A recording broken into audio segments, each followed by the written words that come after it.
spent in a miserable way.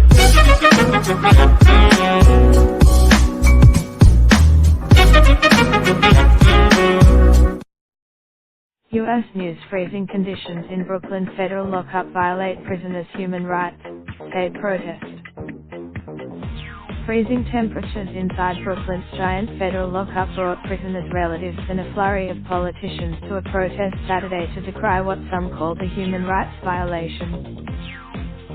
About 200 people showed up outside the 14-story Metropolitan Detention Center in Sunset Park, enduring the wind with chillers. Up to 1,600 inmates suffered another frigid day in the jail, which has been without adequate heat for more than a week.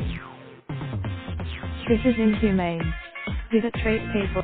Cheryl Roberts of Brooklyn was also outside the jail, worried about her 32-year-old son Jamal. "I am thinking, is my son hurt? Is he hungry? Is he cold? Is he sick? I came to see him. I want to say to the warden that they're human beings. They have to pay their debt." All visits to the jail have been suspended, the Federal Bureau of Prisons said on its website. Outside in the cold, protesters handed out warm drinks, cookers, hand warmers and pizza. Some protesters, inside the jail, inmates shined lights out the windows and banged on the walls loud enough to be heard outside. We work to restore full power to the jail continued Saturday and should be completed by Monday, said the Federal Bureau of Prisons. Temperatures inside the prison were.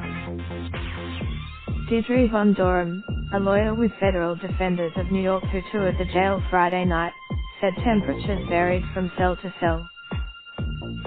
The cells facing the water New York Harbor seemed quite cold. Frost on windows, inmates wrapped up, and cold wind blowing out from the cell cracks.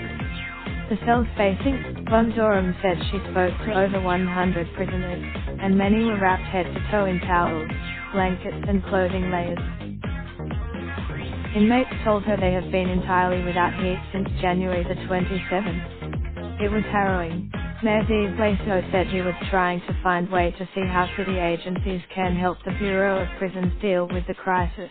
The federal government, de Blasio said the city's emergency management agency provided blankets and hand warmers to the jail. And the Bureau of Prisons said it had given city blankets to inmates.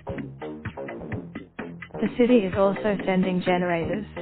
We've told us. Advocates noted the irony of the mayor scolding anyone on heating issues.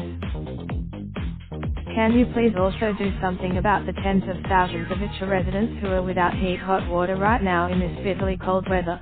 tweeted legal aid lawyer Rebecca Kavanaugh.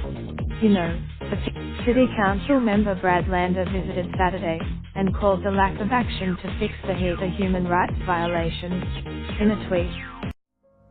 Raindrop, drop top, top smoking, no cooking the hot pot. Cracking, fucking on your bitch, yeah, that. Looking up, open the park,